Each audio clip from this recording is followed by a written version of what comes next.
What would you say if you were running Ethereum right now? What would you do differently? What can you learn from a network like that?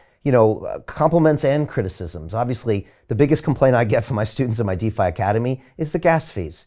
They all complain about the gas fees. I tell them these are their tuition fees for now. Put the trade on, because that way you'll understand yield farming. You'll understand liquidity pools.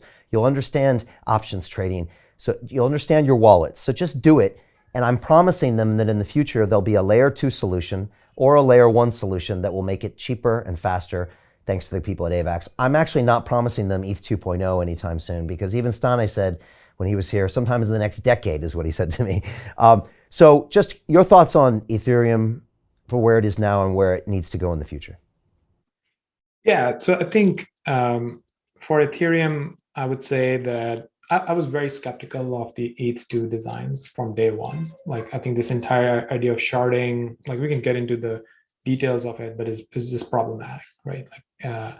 And in many ways, like back then, my kind of like unsolicited feedback to the Ethereum community was to focus on L2s. Like layer 2s are a much more practical, much more elegant solution than creating like Ethereum is complex as a base layer, and you're basically trying to solve your problems by adding a ton of more complexity to the base layer. And sharding is going to, end up having these issues where one shard is actually where all the interesting applications are, and then everyone wants to be in that shard, and it has like all sorts of like really complicated type of processes going on in there. So I'm still skeptical there. I think that design has changed so many times that I honestly can no longer keep track of it. They made some progress like over the years.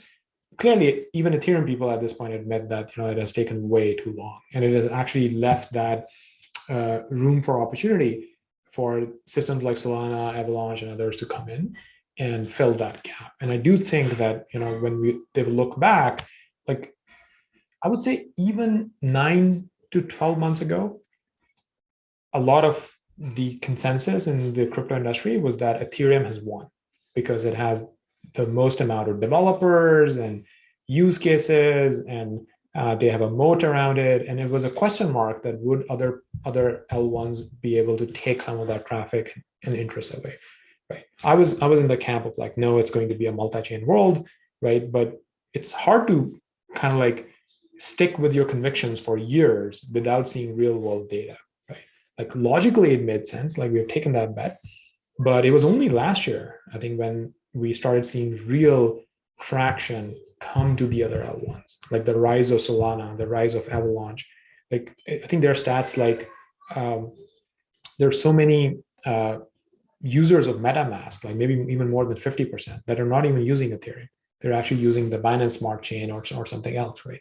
So it's a little bit like, clearly we saw some of the blue chip Ethereum projects that launched on Avalanche, right? So we're seeing that migration and how easy that migration is.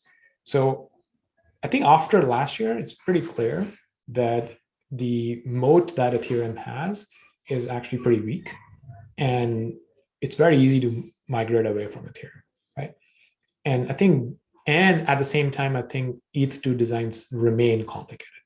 So if I was in Ethereum, and they're also taking a pretty big bet of shifting to proof of stake, right? Where I stand today is that I think proof of stake can work for smart contract systems, but I wouldn't trust a proof of stake system as sound money, right? Because it's self-referential. You're trying to define the properties of the system by using money that is defined within the system, right? And I think you need a proof of work based sound money layer.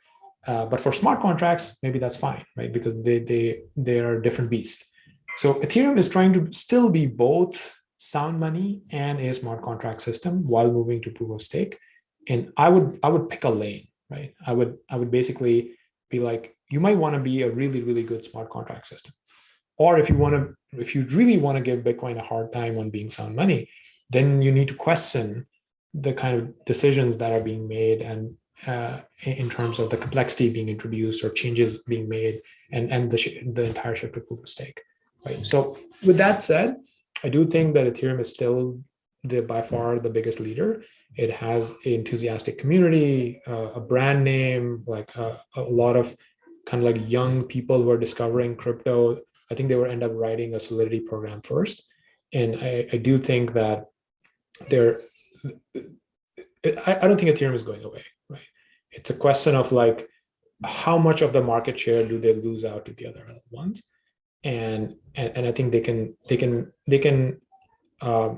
try to make better decisions to defend a lot more of their market cap as this grows. And also, like, don't repeat the mistakes that the Bitcoin Maximus did, right? There is already a ETH Maximus community that is kind of like you can see it play the story play itself over, right? Like, they're creating their thought bubbles.